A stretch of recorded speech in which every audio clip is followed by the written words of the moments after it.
Should you stay or should you go? We're going to talk the pros and cons of keeping your home on the market during the winter. We're also talking about our decks losing favor with homeowners, and home prices are expected to increase another 5% by next October. Let's cut to the chase.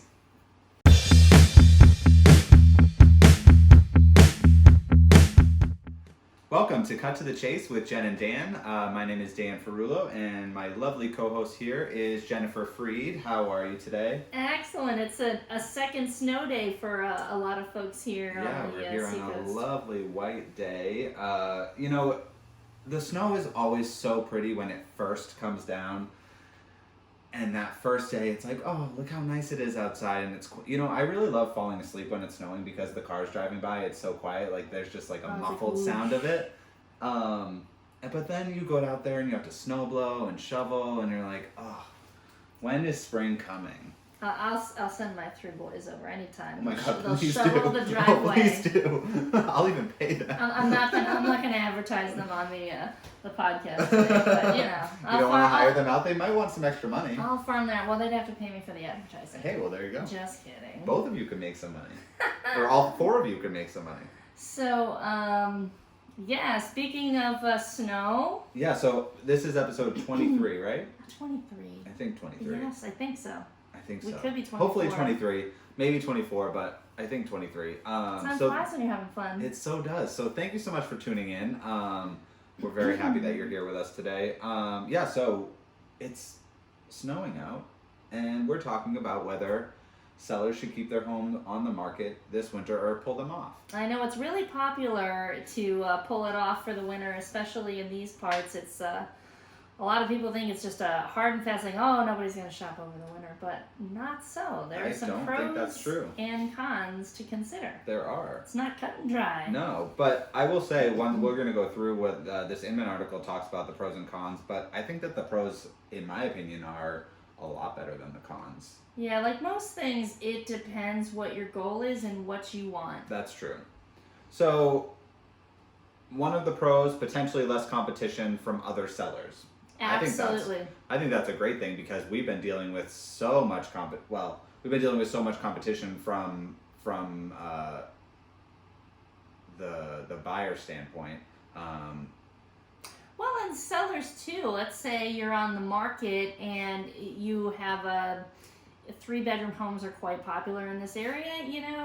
If there's 10 to choose from, yours has to really shine to stand out to get top dollar. Yep. If there's only 2 for sale in your town, and yours is in pretty good shape, you are definitely going to be the go-to choice. Right. Well, I remember this summer and fall, there were a lot of 3 to 4 bedroom colonials in Dover on the market, and they were all very similar. And they were great houses. They were great houses, and it's it just seemed like everybody who had a nice big colonial was like, hey, why don't we sell our house?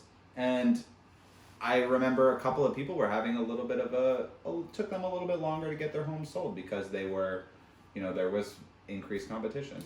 Yeah, and I think that from the buyer perspective, those buyers are really motivated. If you're shopping throughout the year, it's because your number one goal is to find that home that's just right. So it's a great time to cut down on all the people that are just kind of casually looking or, might buy now or 6 months from now. If you've got showings in December and January, it's because people want to find their house. They need to find a house, Yeah. And as far as competition goes too, last year 210,000 homes that were for sale dropped off the market from November to December. So if that pattern repeats this year, that's 12% less competition than were on the market at that time, at the same time. So I think that, as well as the buyers that are out, are more motivated. I mean, if you're out buying a house in this lovely weather right now, it means that you really want to buy a house. Yeah, and I think the best point in the article is for a pool of buyers that we don't think a lot about. Parents that want to be around when their adult child buys their first home, or for people who only have free time during the holidays because of their work schedule. Yep. So that's a prime time for people who don't have time or who are going to want, a lot of folks are going to want dad to weigh in on what the repairs are in the home. The holidays are a time that a lot of people have free time. Yeah. So going shopping when everyone you want to look at the house with you can would be valuable. And a lot of folks, that's when work stops, especially if you do a lot of outside kind of work. Those might be a few quiet months you have. That might be the only time you can actually get into the houses that you like and see them, because in springtime, let's say you do something outside on the water, by the time you're back in port, like, the house is gone off the market. So there's a unique pool of buyers that we don't consider who have free time right now. Right. Another pro, playing up holiday staging. So your house looks so beautiful when you have your Christmas tree up, all the Christmas greenery, decorating, you have your nice lights up. That really makes people imagine themselves living in a home, because they can see their house, they can see what their house looks like in the winter, and how nice that is to to come across. So that's another pro is certainly the holidays definitely make your home show. And we do hear people saying, oh, I don't want to show during the holidays, but we can certainly schedule showings around the holidays. We don't have to be showing right at Thanksgiving or Christmas Eve or something like that. And it's almost like, if you do holiday decorating of any kind, it's almost like you've dressed up your house. Yeah, exactly. So it's fun. And all those extra, cinnamon candles and all that kind of stuff. It just makes for a great buying experience. Plus, everybody's mood, not everybody, but many people's mood is elevated by this kind of stuff. And that's a good mentality to be in when you're shopping. Yeah. On the downside, you're more inclined to get into negotiations over the price because you're not going to have quite as many people competing for it. That being said, when the buyer falls in love with your home because they're a serious buyer, I think that it's going to be a shorter negotiation in terms of the distance between offer price and asking price. Right. That's just my personal experience in these things. Yeah, that too, but also make sure that you're hiring a strong negotiator. Because if your listing agent is working really hard in your best interest, you may have to come down a little bit on your price, but they're going to work really hard to make sure that you're happy and getting what you want. And this other con, which I don't personally see this as a huge downside. You're taking a big gamble with the closing process because of bank holidays and short-staffed mortgage and title teams. I mean, if you don't pay attention and you just say, I can close in 60 days, and you're buying a condo and you haven't accounted for all of the time the appraiser's going to need, and then there's extra documents that the condo association's going to have to, if you're buying with a loan, provide the lender. Yeah. So if people are taking a lot of time out and there's a lot of holidays, in New Hampshire, things keep rolling a little bit more. In Maine, we don't do much on any holidays. So those are non-work days, so those can really push your deadlines out. So as long as you're a good professional, you just want to be just conscious fine. of it. Exactly. Just make sure that it may take a little bit longer to get you closed, but that being said, I would not personally pick Christmas Eve or the day before Christmas Eve to try and close, because I just think it's too out of the norm of a traditional schedule. And I'm not one to tempt the fates. Right, I know. That's a good point too.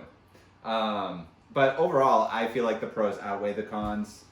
Yeah, I mean, those cons are all things that can be worked through, like strong negotiating, making sure that you're planning ahead to the closing time, that type of stuff. So if you're really if you have your house on the market, you haven't sold yet, or you are thinking of putting yourself back on the market or whatever, there are certainly some good reasons to do it in the spring. Yeah. I mean, I'm sorry, not in the spring, in the winter. And in this time of year, if you're on the fence about it, take a good honest look at what it is that you're selling, and look at all the stuff that sold the prior spring, and put your house up against all the stuff that closed, that would have been on the market right when you're thinking about putting your home on the market just a year later. Mm-hmm. And if your house, the kitchen's nice, but not quite as nice as a lot of those. If it's updated but not quite that updated, go for winter by all means, because once all those houses that are all spiffed up are on the market, you aren't going to benefit from all those additional buyers, because we live in the HGTV society at this point. Do. So it's a good time to put yours out there when not everybody else's is. Yeah, exactly. All right, what else do we have, Dan? All right, so our next article, a Realtor magazine article, are decks losing favor with homeowners. So, what do you think? Do you like your outdoor? Do you like your deck? Let us know what your favorite area of the house is, like where you enjoy spending time. But so this article is telling us that in 2018, which is the most recent data available, that about 23% of newly built single-family homes had decks. So it's down a full percentage point from a year earlier, which actually doesn't seem like that much, really. The trend is, and they cited fireplaces also in a lot of new construction that's being built. Yeah. These are typically items that are add-ons, or you get a small deck and you can expand it. So some folks are like, if I can't have the whole big deck that'll fit the entire dining set and the grill, I'd rather just not do a deck at all. Yeah. Although it does look like, if we're looking at this map, that here in New England, about 56% of single-family homes that were started in 2018 had decks. So I guess here it's not quite as not quite as much of a downward trend as it is in some other areas. Yeah, a lot of this I think is seasonal. So part of it is the cost. Mm-hmm. And obviously part of it would be keeping in line with what buyers are looking for. Mm-hmm. So even if you are keeping costs down by not putting a fireplace in, if most of the houses in New England have some kind of deck, builders are going to want to keep putting them on. Yeah. In terms of usage, it makes sense that the places where it's hot and you might never utilize a deck. Well, right, exactly. If you're in Florida or... The only one that doesn't make sense to me, so they're saying, West, South, Central, so think, Texas, Oklahoma, 4% of new homes are putting decks on. Mm-hmm. South Atlantic, 18%. That makes sense. Florida, you're better off with a pool and do they call it a lanai that kind of covers the pool? Call it a lanai, yeah. So, but East, South, Central, and this is your, Mississippi, Alabama, 57%. They're still putting decks on there, so I don't know if it's because there's some waterfront there. I don't know what would cause that increase, or if it's you imagine all those big old, I want to call them plantation style homes also. Mm-hmm. Maybe they've all had outdoor space for forever, and so people are still looking for that outdoor space. Yeah. Interesting to me, but yeah, we're winners for decks for sure. We certainly are.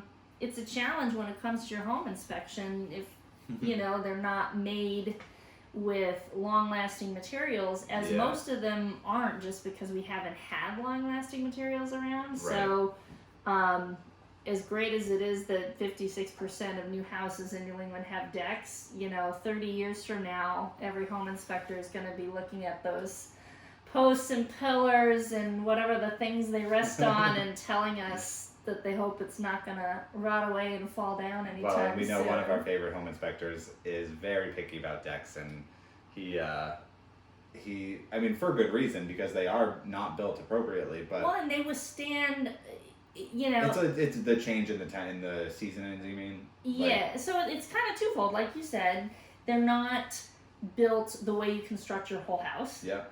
So iffy construction, plus it has to withstand the hottest heat and the coldest cold with no help. Yeah. So, it's kind of goofy that we still have them, given the challenges up here. But let us know, to deck or not to deck. Ah, that is the question. Mm-hmm. To stay or not to stay or to go, and to deck or not to deck. All right, so...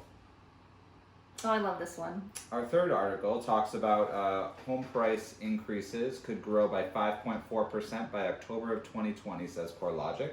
What happy holiday is better than increasing house prices next year? Oh, yes. Happy holidays, everyone. We didn't make it happen, but we'll love CoreLogic for gathering the data for us. Yeah. So this year, from October to last October, home prices grew 3.5% year over year nationally. And between just September and October of this year, home prices grew by 0.5%. So we're in still an increasing market as far as prices go. While low mortgage rates and strong job market increase home buyers' ability to buy homes, some parts of the company are not reaping these same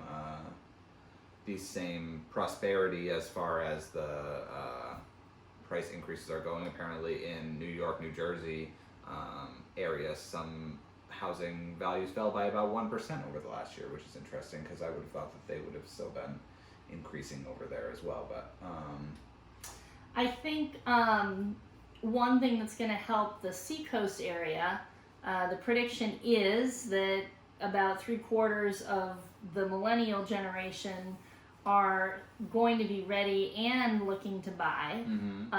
They did a survey, they said 3 out of 4 millennials think that they'll qualify for a loan in their current financial situation, and about half of them are not thinking that they want to buy. The other half are either ready to buy or entertaining the idea of buying. So taking another generation and starting to bring them in as buyers is going to make for a fun 2020. So Yeah. I think because the Seacoast area for the millennial generation is pretty popular, I think that's going to be one factor that'll keep our prices healthy. Yeah, absolutely. And we just can't build a ton of new homes, so we can only buy and sell what we've got. So I think the fact that we aren't going to have a glut of homes on the market just by nature of how New England is configured is going to keep things pretty healthy too. Yeah, what do you for think? sure. I agree. I think it'll be interesting to see what happens over the next year. We hear of downturn, but the powers that be, CoreLogic, as well as Keeping Current Matters, Steve Harney, they've been telling us that we're going to still be seeing an increase. So, keep your thoughts positive because the real estate market, at least especially here in the Seacoast, is pretty strong. Fantastic. Yeah. I think that wraps us up for a snowy day. That does. So hope everybody stays warm and safe out there. Thanks so much for tuning in, and have a great week. Yeah, don't forget to like away, and we'll see who wins that Amazon card once we get to 1,000 likes on any one of our platforms. Yes. So iTunes or Google Play or our YouTube channel or any of our Facebook postings. Yeah. Bye Thanks now. a lot.